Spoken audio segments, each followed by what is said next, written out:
Assalamualaikum students, how are you all? I hope you are fine and safe.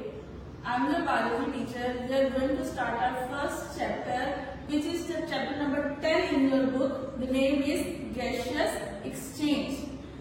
हम लोग gaseous exchange को क्या कहते हैं, क्यों कहते हैं? गैशियस एक्सचेंज क्या होती है? हमारी बॉडी के अंदर गैसेस का अंदर जाना और अंदर से स्पेसिफिक गैसेस का बाहर आना, यानी कि ऑक्सीजन का अंदर जाना और कार्बन डाइऑक्साइड का बाहर आना, इसको कहते हैं गैशियस एक्सचेंज। आपकी बुक के अंदर आप गैशियस एक्सचेंज का स्टार्टिंग में पढ़ोगे इंट्रोडक्शन, उसके बाद हम देखेंगे कि गैशियस एक्सचेंज प्लांट में कैसे हो रही है, फिर हम पढ़ेंगे गैशियस एक्सचेंज एनिमल्स में कैसे हो रही है, और अगर इस गैशियस एक्सचेंज में कोई आगे पीछे हो जाता है या फिर मसला आ जाता है, कुछ ना कुछ हो जाता है, तो उसको हम कहते हैं डिसऑर्डर्स। उन डिसऑर्डर्स के बारे में पढ़ेंगे, उनका नेम पढ़ेंगे, उनको पढ़ेंगे कि उनके सिम्टम्स क्या है, उसको क्योर कैसे करें, प्रिकॉशंस क्या है।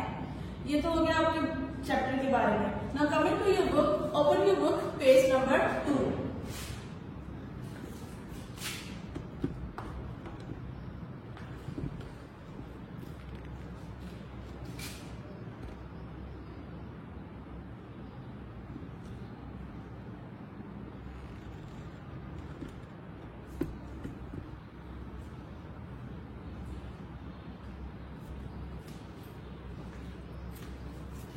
So your first paragraph, in grade 9 we have studied how cells generate ATP from food.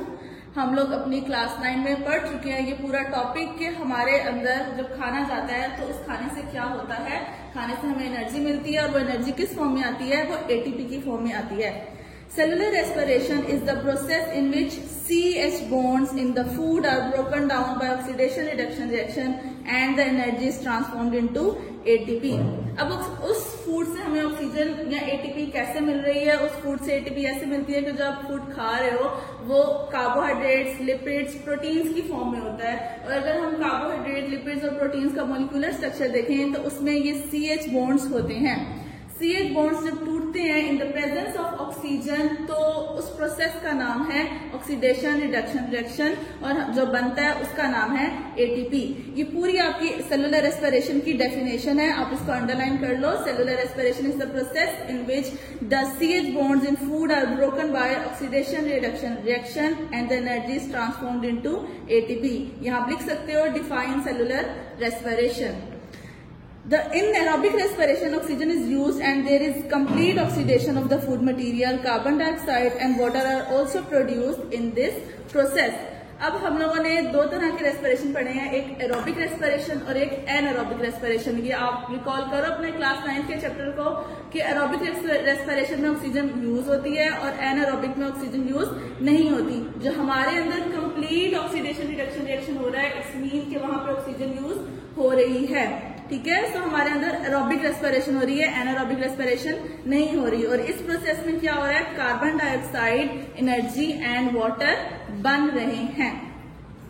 सो आपका जो पहला पैराग्राफ था इसमें आपकी डिफाइन सेलुलर रेस्पिरेशन की डेफिनेशन है। Next paragraph, organism get the oxygen needed for cellular respiration from their environment and provide it to their cell. Organisms को oxygen कहाँ से मिलती है? हमारी इन्वायरमेंट से मिलती है। हमारी इन्वायरमेंट में बहुत सारी गैसेज हैं, उनमें ऑक्सीजन भी एक गैस है। जब हम इनहेल करते हैं यानी सांस अंदर लेके जाते हैं तो उन बहुत सारी गैसेज के साथ ऑक्सीजन हमारे अंदर जाती है।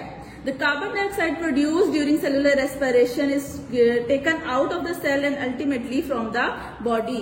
जब ये प्रोसेस पूरा होता है तभी हमने ऊपर पढ़ा है कि इसका प्रोडक्ट में एक कार्बन डाइऑक्साइड गैस भी है। जब वो कार्बन डाइऑक्साइड गैस प्रोड्यूस होती है तो वो हमारे लंग्स तक आती है और हमारे लंग्स में से फिर बॉडी से बाहर एक्सहेल आउट हो जाती है। Taking in oxygen and giving out of carbon dioxide is term as gaseous exchange. Again यहाँ पे डिफाइन गैशियस एक्सचेंज आ सकता है। गैशियस एक्सचेंज क्या है? ऑक्सीजन का अंदर जाना और कार्बन डाइऑक्साइड का बाहर आना। सो आपकी अब इस पैराग्राफ में सेकंड टर्म आ जाती है define gaseous exchange. Your third paragraph, the term breathing is used for the process through which animals take air in their bodies to get oxygen from it and then give out the air for getting rid of carbon dioxide. अब यहाँ पे एक term use हो रही है breathing. ये क्या है, ये एक मैकेनिज्म है, फुल फ्लेज मैकेनिज्म है जिसके जरिए आपके अंदर ऑक्सीजन जाती है और कार्बन डाइऑक्साइड बाहर आ जाती है। ऐसे ही हमारे अंदर ऑक्सीजन जाके बाहर नहीं आती है, पूरा एक प्रोसेस होता है हमारे अंदर, पूरा मैकेनिज्म चलता है, उस मैकेनिज्म को नाम देते हैं breathing. Thus breathing and respiration are not synonymous. सो आप ब्रीदिंग को और रेस्पिरेशन को एक जैसा नहीं कह सकते हो, क्योंकि रेस्पिरेशन में बोन्स ब्रेक होते हैं जबकि ब्रीदिंग में ब्रेक नहीं हो रहे हैं। ब्रीदिंग सिर्फ एक मैकेनिकल प्रोसेस है आपकी बॉडी के अंदर जो हो रहा है, हम आगे इसको डिटेल में पढ़ेंगे उसका मैकेनिकल प्रोसेस क्या है। Respiration involves the mechanical and the biochemical process, whereas breathing is only the mechanical or physical process of gaseous exchange. अभी मैंने आपको बताया कि रेस्पिरेशन में CH बॉन्ड ब्रेक हो रहे हैं, इसलिए वो मैकेनिकल होने के साथ साथ बायोकेमिकल भी है, यानी बायो के अंदर केमिकल्स का भी यूज हो रहा है, CH बॉन्ड्स ब्रेक डाउन हो रहे हैं, जबकि ब्रीदिंग में ऐसा कुछ नहीं हो रहा। वो सिर्फ एक मैकेनिज्म है जिसमें आपकी बॉडी के अंदर जा रहा है, आपकी बॉडी के अंदर डायफ्राम है, रिब केजेस हैं जो हम आगे पढ़ेंगे डिटेल में, बस उनकी थोड़ी सी एक्सचेंज हो रहा है, वो अपनी पोजीशन चेंज कर रहे हैं, सो पोजीशनिंग चेंज हो रही है, सो वो फिजिकल और केमिकल प्रोसेस है। ठीक है, अब आपके इस पैराग्राफ में दो टर्म्स यूज हो रही है, एक तो टर्म आ जाती है डिफाइन ब्रीदिंग और दूसरा क्वेश्चन आ जाता है differentiate between breathing and respiration. Next in this chapter we will go through the mechanism of gaseous exchange in plants and in human. अब हम लोग इस गैसियस एक्सचेंज के बारे में डिटेल से आगे पढ़ने लगे हैं। इंट्रोडक्शन में आपको जो मेन पॉइंट्स याद रखने हैं वो है define respiration, define gaseous exchange, define the term breathing, and what is difference between breathing and respiration. Recalling, अगर हम अपने ब्लू बॉक्स को पढ़ते हैं वहां लिखा हुआ है organisms need energy in the form of ATP for their activities. मेरा नहीं ख्याल मुझे इसको ज्यादा एक्सप्लेन करने की जरूरत है, आप सब जानते हैं हमें अपने काम करने के लिए एनर्जी की जरूरत होती है, हमें एनर्जी होगी तो ही हम काम कर पाएंगे, अगर एनर्जी नहीं होती है, हम लो फील करते हैं तो हम हर वक्त लेटे रहते हैं।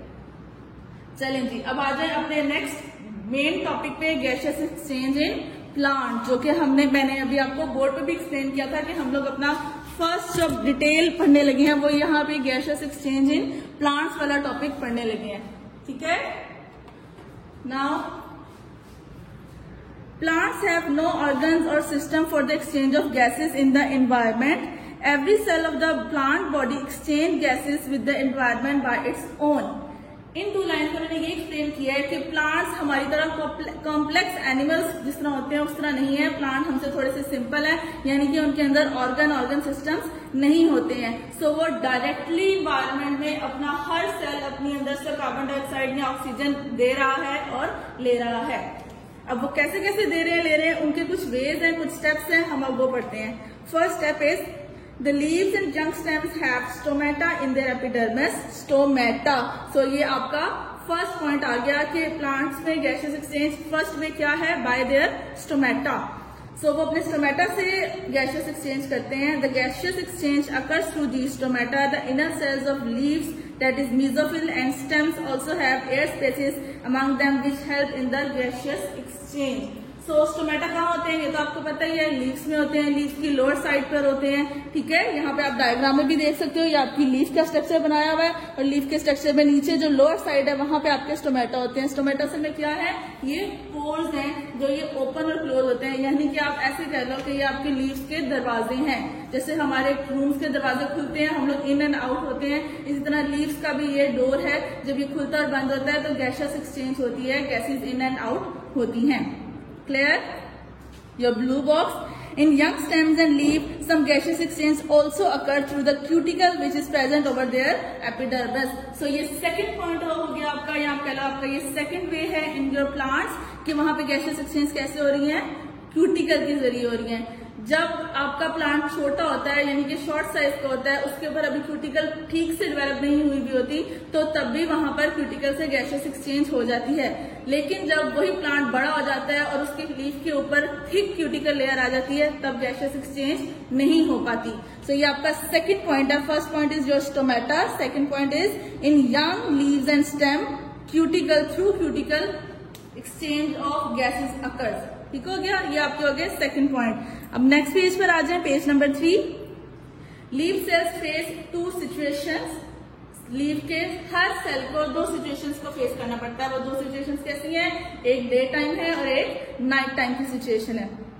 During the daytime, when the mesophyll cells of leaves are carrying out photosynthesis and respiration side by side, the oxygen produced in photosynthesis is utilized in cellular respiration. Similarly, the carbon dioxide produced during cellular respiration is utilized in photosynthesis. अब day time में क्या हो रहा है, दोनों process हो रहे हैं प्लांट्स में. प्लांट्स को और हमें एनिमल्स को जो मेजर चीज डिस्टिंग्विश करती है गैसियस एक्सचेंज में, वो ये है कि हम लोग ऑल द टाइम रेस्पिरेशन करते हैं. ठीक है, इसी तरह प्लांट्स भी ऑल द टाइम रेस्पिरेशन करते हैं, लेकिन एक अलग प्रोसेस आ रहा है, प्लांट्स फोटोसिंथेसिस भी करते हैं, हम में फोटोसिंथेसिस नहीं होती. सो आप अगर फोटोसिंथेसिस की इक्वेशन याद करें अपनी क्लास 9 की और रेस्पिरेशन की इक्वेशन याद करें, तो दोनों में जो चीजें बन रही है वो एक दूसरे के ऑल्टरनेट है. एक जगह जो चीज बन रही है वो दूसरी जगह यूज हो रही है. यानी कि अगर फोटोसिंथेसिस में आपकी ऑक्सीजन बनती है तो हम रेस्पिरेशन में ऑक्सीजन यूज करते हैं, और रेस्पिरेशन में जो प्रोड्यूस हो रहा है यानी कार्बन डाइऑक्साइड जो प्रोड्यूस हो रही है वो फोटोसिंथेसिस में यूज हो रही होती है. सो यहाँ पे ये कह रहे हैं कि डे टाइम के अंदर आपका प्लांट जो ऑक्सीजन बना रहा होता है वो साथ साथ रेस्पिरेशन में यूज भी कर रहा होता है. ठीक है, वो खुद ही बना रहा है अपने अंदर प्रोसेस के जरिए. जो एक्स्ट्रा बनती है वो अपनी बॉडी से बाहर निकाल देता है, जो एनवायरमेंट में आ जाती है और वो हम यूज कर लेते हैं. ठीक है, क्लियर है ये टॉपिक. नेक्स्ट आ जाए, however during night when there is no photosynthesis occurring, the leaf cells get oxygen from the environment and release carbon dioxide through stomata. अब नाइट सिचुएशन आ जाए, रात में आपको पता है कि फोटोसिंथेसिस नहीं होती. क्यों नहीं होती? क्योंकि सन नहीं होता. अब जब फोटोसिंथेसिस भी नहीं हो रही है तो वो फिर ऑक्सीजन कहाँ से लेंगे, उनके अंदर तो ऑक्सीजन बन ही नहीं रही, तो वो ऑक्सीजन एनवायरमेंट से लेते हैं. तभी हमें कहा जाता है कि रात में पौधों के नीचे नहीं बैठना चाहिए. वो इसलिए नहीं कहा जाता कि वहां जिन चुड़ैलें होंगी, वो असल में ये रीजन है, इसलिए कहा जाता है क्योंकि उस टाइम पे वहां पे ऑक्सीजन की कमी हो जाती है. क्योंकि हम भी रेस्पायर कर रहे होते हैं, हम भी ऑक्सीजन अंदर लेके जा रहे हैं, लीव्स भी रेस्पायर कर रहे होते हैं, लीव्स भी अपने पास अंदर की तरफ ऑक्सीजन लेके जा रहे होते हैं, और उस टाइम पे उस एनवायरमेंट में ऑक्सीजन की कंसेंट्रेशन लो भी हो सकती है. अगर आप किसी बहुत बड़े दरख्त के नीचे बैठे हो तो वो वहां पे ऑक्सीजन की कंसेंट्रेशन लो हो जाएगी और आप लो फील करते हो, बेहोश हो जाते हो, और वो लोग कहने शुरू कर देते हैं जी भाई इसके ऊपर जिन आ गया, कुछ भी आ गया. वो ऐसा नहीं होता, वो असल में ऑक्सीजन की कंसेंट्रेशन वेरी करने की वजह से ऐसा हो जाता है.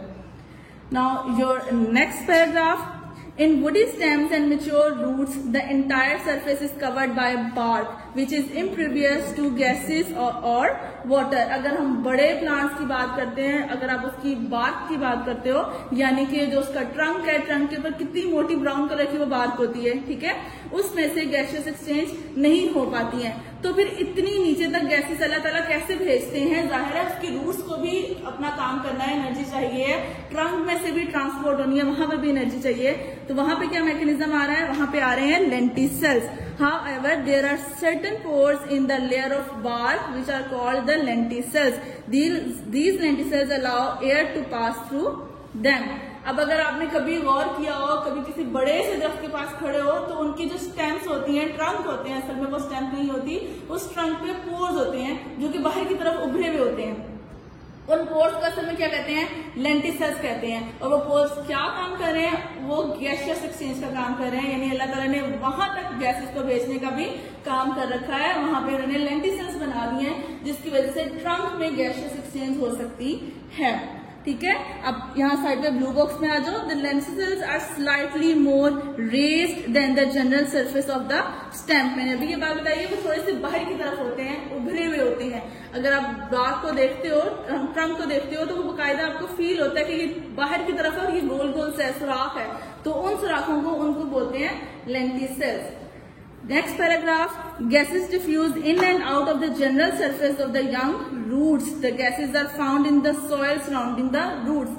जब रूट्स छोटी होती हैं, यंग होती हैं, तो वो गैसियस एक्सचेंज कर सकती हैं. जब वो बड़ी हो जाती हैं तो उनमें गैसियस एक्सचेंज नहीं होती. अब जो छोटी रूट्स हैं वो कैसे गैसियस एक्सचेंज करती हैं? क्योंकि उनके साइड पे सॉइल है और सॉइल में भी ऑक्सीजन प्रेजेंट होती है. उसमें पोर्स होते हैं सॉइल में, और उन पोर्स में ऑक्सीजन, बहुत सारी गैसेस प्रेजेंट होती हैं, उनके साथ ऑक्सीजन भी होती है. फिर उनमें से जो यंग रूट्स होती हैं तो वो ऑक्सीजन को अपने अंदर टेकन इन यानी अंदर ले जाती हैं और वहां से कार्बन डाइऑक्साइड बाहर निकालती हैं. नेक्स्ट आ जाए, the aquatic plants gate the oxygen dissolve in water and release carbon dioxide in the water. अभी तक जो हमने बात की वो थी टेरेस्ट्रियल प्लांट्स की, यानी कि ऐसे प्लांट्स जो सोइल में रहते हैं, इन्वायरमेंट में रहते हैं। अब कुछ प्लांट्स वो भी होते हैं जो वाटर में रहते हैं। अब जो वाटर वाले प्लांट्स हैं वो कैसे ऑक्सीजन ले रहे हैं, वो वाटर से ले रहे हैं। अगर आपको वाटर का फॉर्मूला याद हो वो है H2O। सो वाटर में ऑक्सीजन प्रेजेंट है, वो वाटर से ही ऑक्सीजन ले रहे हैं और वाटर में ही कार्बन डाइऑक्साइड निकाल रहे हैं, रिलीज आउट कर रहे हैं। ठीक हो गया। अभी तक हमने जितना पढ़ा इसमें ऐसा लॉन्ग क्वेश्चन कोई नहीं है, लेकिन शॉर्ट क्वेश्चन आंसर बहुत ज्यादा है। इस पूरे टॉपिक का शॉर्ट क्वेश्चन आंसर बन सकता है, write down the ways in which gases exchange in plants occurs. तो यहाँ पे आपके 5 वेज थे, हमने पढ़े हैं through stomata, through cuticle, through cuticle, through lenticels, और आपकी जो यंग रूट्स हैं उनमें भी हो जाती है, और जो एक्वेटिक प्लांट्स हैं वो वाटर के साथ वाटर से ऑक्सीजन लेते हैं और कार्बन डाइऑक्साइड वहां पे एक्सेल आउट करते हैं। क्लियर है ये टॉपिक? आपको ये टॉपिक अच्छे से याद करना है शॉर्ट क्वेश्चन आंसर्स के लिए।